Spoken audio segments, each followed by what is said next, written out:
Small businesses can be cut off anytime, huh? Working at a company that makes action figures, I got a new contract deal from a major toy manufacturer. After succeeding in the first deal, I continued the relationship with the client, but everything ended when the person in charge changed to a newbie named Tyler Brown. Because we were a small company, Tyler looked down on us and insulted us. I felt angry at such a person and was unsure whether to continue the contract. This is a good opportunity to end a contract. I visited Tyler's company to discuss the contract, but unable to endure his numerous insults, I decided to terminate the agreement. I was initially happy to connect with a major manufacturer, but I no longer wanted to work with him. During our contract, a turning point had come for our company. My name is Kevin Moore, 52 years old. I am a creator making toy figures, working in a company with 5 friends making action figures. Our company is not in an office building, but in a rented apartment room, serving as a base for exhibiting products at national fairs. Though small, our company focuses on quality, producing only high-quality items. Recently, every time we participate in fairs, we get rave reviews from the public and other companies, leading to an increase in production requests. My colleagues and I enjoy working together, making this company a great place for me. 6 months ago, we made a deal with a major toy manufacturer. That company, with last year's revenues exceeding $3 billion, approached us at a fair. While showcasing our flagship product, one of the employees there approached me about teaming up on some projects. Being approached by a major manufacturer for the first time was thrilling, and I quickly agreed to collaborate. Working with their representative, we made significant progress, and that project was a huge success. This boosted our sales, and we continued to receive orders, becoming a preferred supplier for them. I never expected a major manufacturer to reach out, and I hoped for a lasting good relationship, but then I received an email from the representative saying he was resigning. From now on, a new employee named Tyler Brown would take over. I felt sad about losing the contact I had grown close to, but was told that Tyler, though a newcomer, had more ambition than his peers. He believed Tyler would tackle the job with enthusiasm.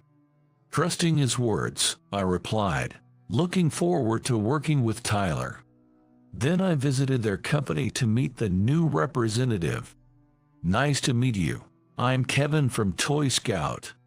My first impression of Tyler was a young and passionate salesman. He's sharp in a business suit and gives off a promising vibe. Hello, I'm Tyler. Tyler handed me his business card, though his tone was blunt. After exchanging business cards, we made small talk to break the ice, but then, Do you guys work out of an apartment? Isn't that cramped? Tyler suddenly switched to a casual tone, which caught me off guard. Yeah, well, it's packed with cardboard boxes, but we manage well with a small team. Sounds like a small company thing, huh? At first, I thought his casual speech was his way of trying to close the gap between us. But as we talked more, the conversation shifted towards comparing his company and ours. How much do you earn? Being in a big company, we get paid more than the average newbie. And we have great benefits, you know. Despite it being our first meeting, his blunt talk about salary made me inwardly cringe. Feeling it was best not to prolong the conversation, I quickly wrapped up and left the company. Leaving already? You should be grateful for the chance to work with us, you know. His condescending tone was evident as I was leaving.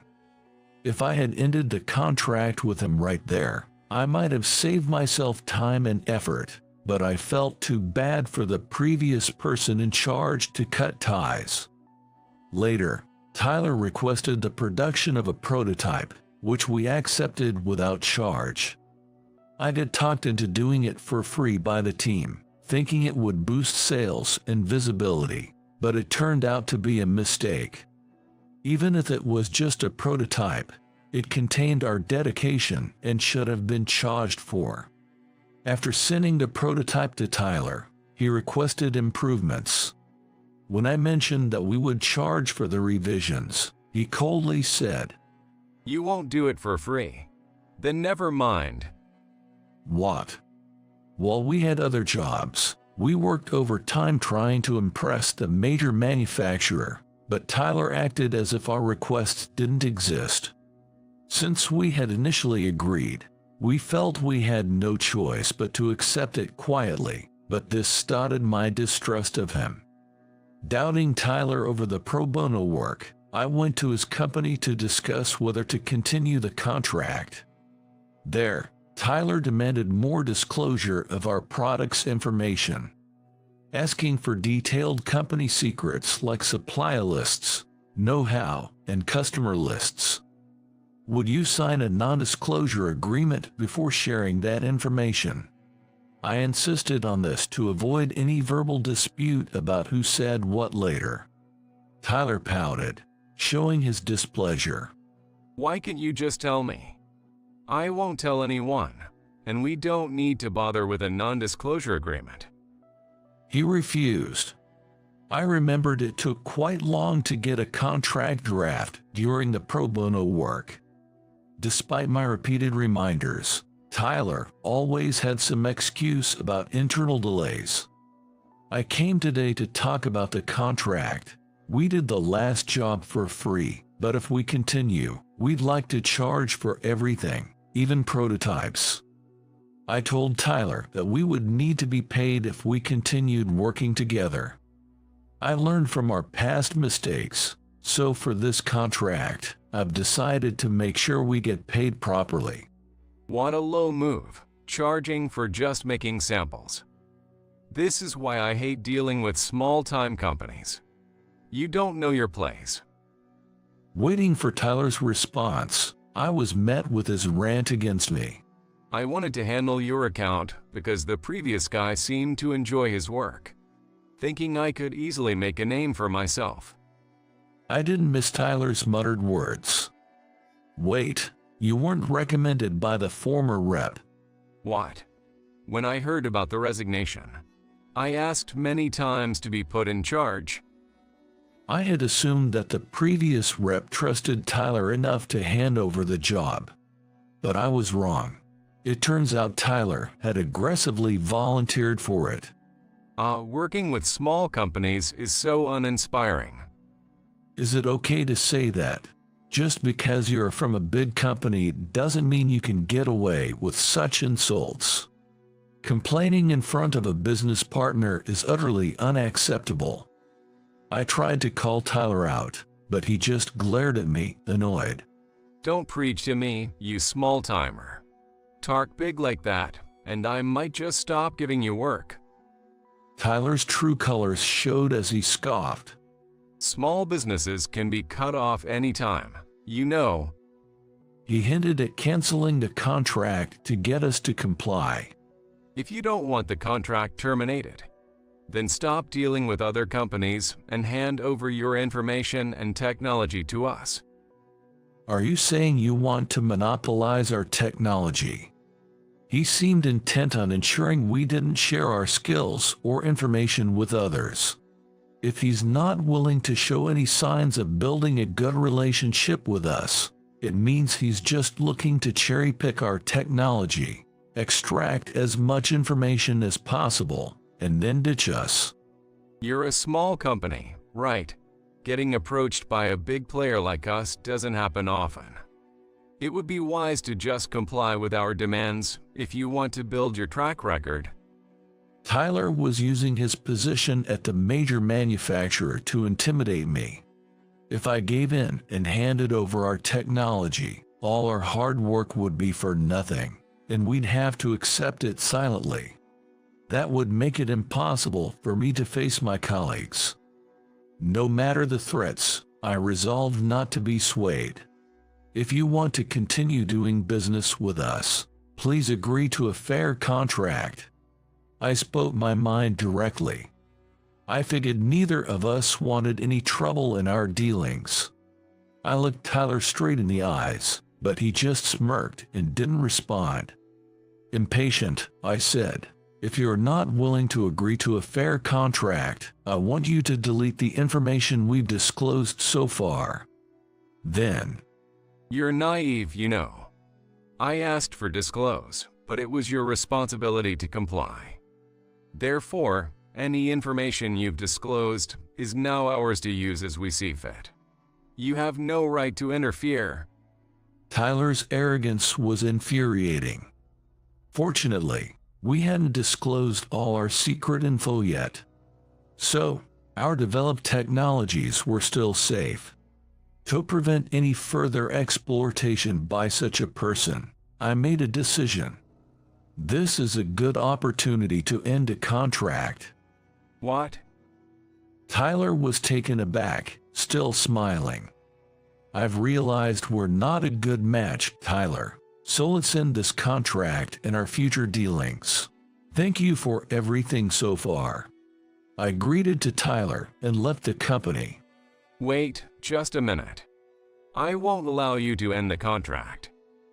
As I passed through the company's entrance, Tyler followed me, panicking. However, if you're not willing to meet our requests, we won't continue. Besides, I've had my concerns about you for a while now. Concerns? Are you saying you have a problem with me? I work for a large corporation, you know. I wondered if Tyler was unaware of his faults, and I laid it out. Talking casually to business partners is unacceptable, and just because you work for a major manufacturer, it doesn't mean you should act superior. Tyler seemed to take offense at my pointing out his manners, furrowing his brow. You think you can talk back just because you're a small business. You might end up regretting losing work. Don't worry about us.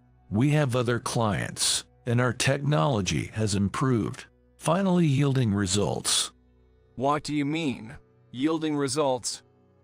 Just as Tyler was about to press further, an employee who seemed to be his colleague approached us. Tyler looked embarrassed. When the employee asked us if there was a problem, I shared my grievances about Tyler. I actually told Tyler that we're ending the contract, but he tried to stop me, and his way of speaking is a bit off. I gently pointed out his bad manners. The employee immediately apologized, looking distressed. He repeatedly apologized for his lack of guidance, which made me sense his sincerity. Like the previous representative, most employees in this company are probably earnest and honest. It seems that only a few like Tyler cause trouble. In my company, everyone knows each other, making collaboration easy. In contrast, large companies gather various individuals, making it hard to spot the troublemakers. I realized that new employee training in big corporations doesn't always go smoothly. The employee tried to make Tyler apologize, but even with such an attempt, I wouldn't rescind a contract termination. Thank you for everything, Tyler. All right, have a good one. I greeted again to the two of them and left the company. I'll leave the rest to the experienced employees and let him deal with Tyler, whether it's giving him a talking to or whatever. The next day, I was engrossed in creating action figures at my company. Just as we were about to go out to buy lunch, my phone rang. It was Tyler. Given yesterday's events, I was puzzled about what he wanted, but sensing trouble, I ignored the call and went out to get lunch. Even in the afternoon, his persistent calls didn't stop. Determined, I continued to ignore them. After work, while discussing going out for drinks with my colleagues, the company's doorbell rang. Assuming it was a delivery due to a large order of materials, I went to the entrance without suspicion. There stood Tyler. "Tyler, what brings you here so late?" It was past 6 p.m. And to top it off, I was caught off guard by the surprise visit. Hey, got a minute? Looks like Tyler rushed here. He seems out of breath and a bit frazzled. Concerned he might cause a scene because he seemed to be upset about the ignored calls, I led him to the reception area. My colleagues were already aware of the situation with Tyler and were equally surprised by his visit. I sat opposite Tyler, separated by a low table, ready to listen to him. For safety, I had one of my employees, named Alex, stay in the corner of the room. Alex has been my closest friend since college and the one who rallied us to start the company. Without him, we wouldn't be working like this, probably walking different paths. I'm short on time, so if you could make this quick. As I tentatively spoke, Tyler widened his eyes, showing a desperate look. I heard from my colleague at the company. Did you, behind my back, apply for a patent? A patent, yes. We filed it 2 months ago and are waiting for the review. Why didn't you say anything? If you hadn't applied, we would have been first. Tyler suddenly raised his voice. While he had commissioned us for a new project, we had successfully developed new technology and applied for a patent. Having a patent would mean we could earn licensing fees on top of sales when contracting with companies. Our R&D team was about to file for this revolutionary technology, but we had to withdraw because you applied first. Why didn't you tell me during our contract?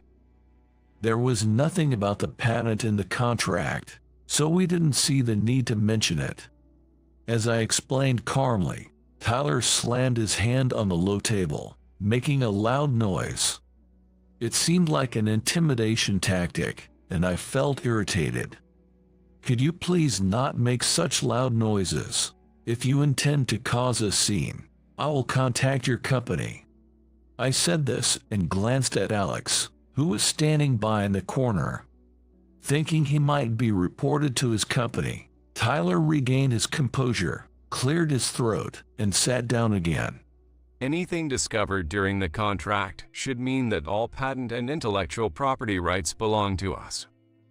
Transfer the patent rights to us once obtained. Are you saying you want our new technology? It seemed that was Tyler's reason for coming. He probably thought that if the application was not approved, a direct conversation would lead to a transfer. Well, according to the contract, the rights would belong to whoever they're written into the contract for, I guess. Right? So, you don't have exclusive rights to the patent. If the contract had stated that any developed technology would belong to Tyler's company, we wouldn't have been able to patent it. But that was only if it had been written. Did you actually read the contract, Tyler? Huh?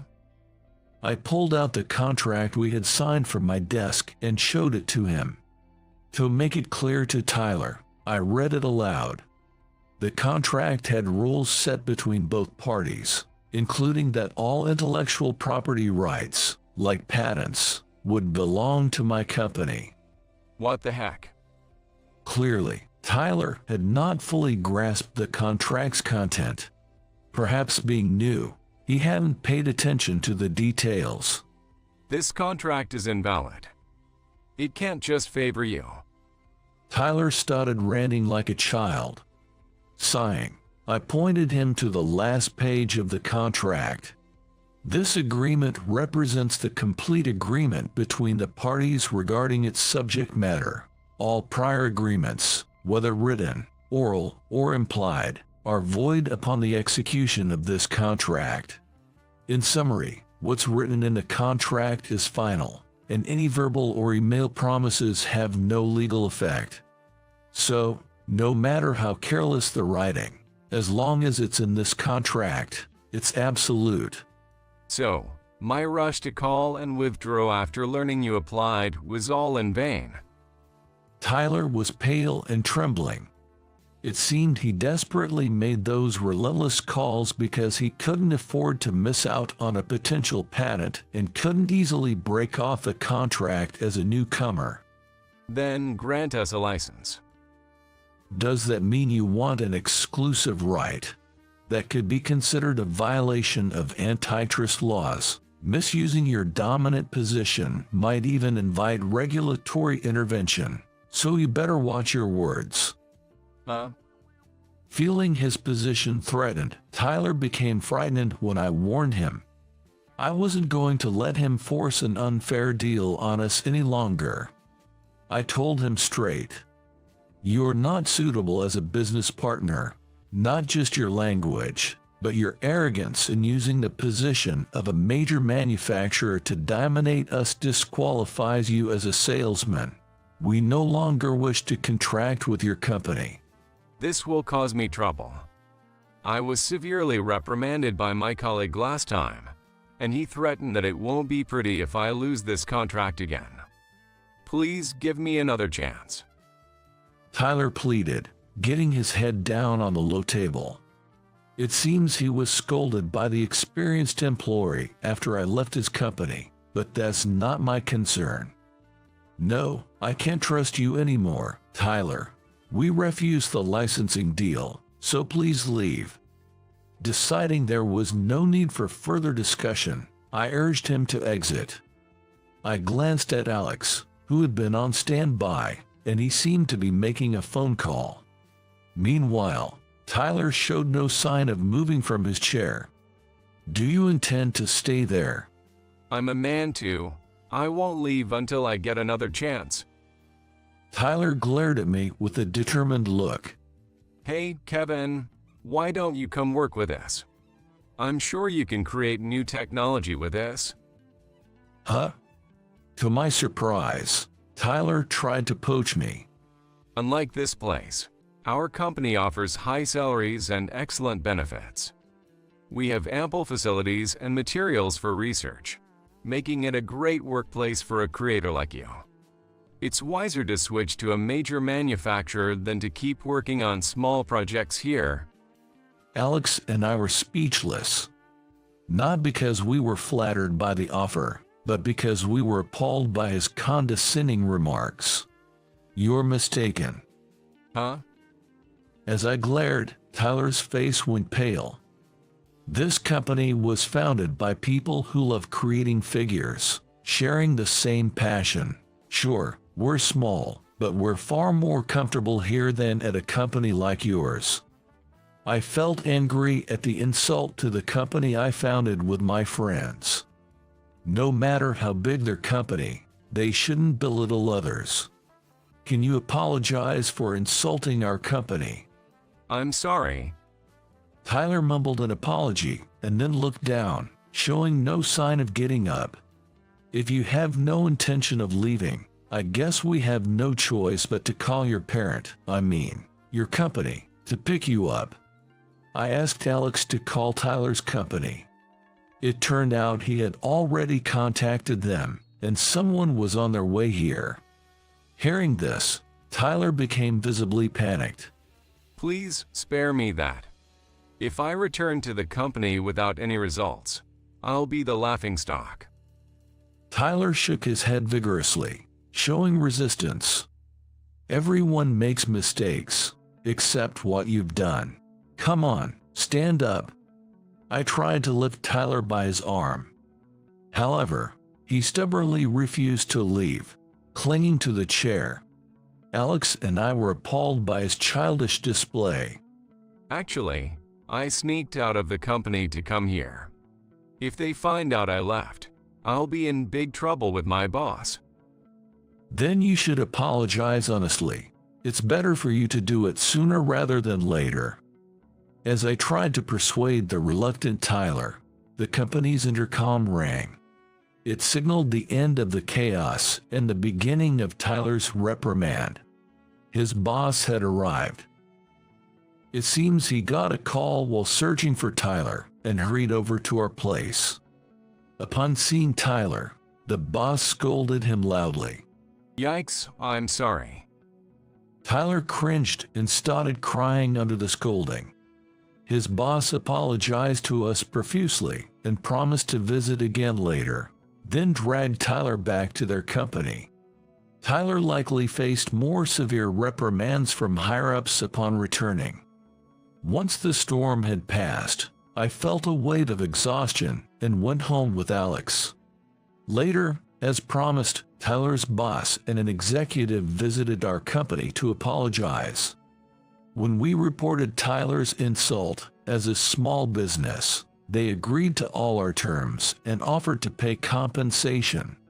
I made it clear we would not pursue a licensing agreement going forward, leaving Tyler's fate to them.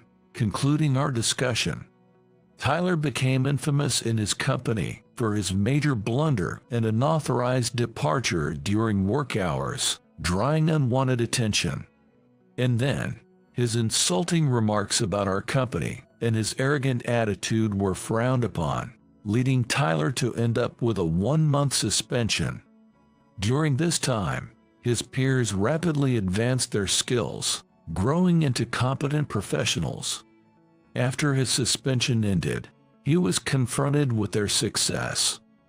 Tyler, who landed a job at a major manufacturer, was eager to climb the corporate ladder faster than his peers. However, he was outshined by his rivals, which shattered his pride completely. After embarrassing himself once again in front of a client and feeling like he was being judged by his colleagues, he couldn't bear it anymore and decided to resign on his own terms. Once, he called my company. I'm sorry for what happened before. I'm looking for a job. Could I possibly join your team? Tyler explained how he was fired and asked to be employed at our place. But I already knew what kind of person he was. Sorry, but look elsewhere. No matter the apology, I don't want to work with you, Tyler. I chose not to reconcile with Tyler. He continued job hunting but struggled to find employment, compounded by the reason for his resignation. After cutting ties with Tyler, we patented our invention, leading to licensing requests from mother company. Wary of past troubles, we approached new offer cautiously. However, the new company was not about dominance but considered our benefits, proving to be a good partner. The contract was fair, not burdening either side, so we moved forward, unchained from the past. Since signing the licensing agreement, our revenue has steadily increased, transitioning us from a micro to a small enterprise. We're expanding our staff and scouting for a larger space than our current apartment to accommodate our growth.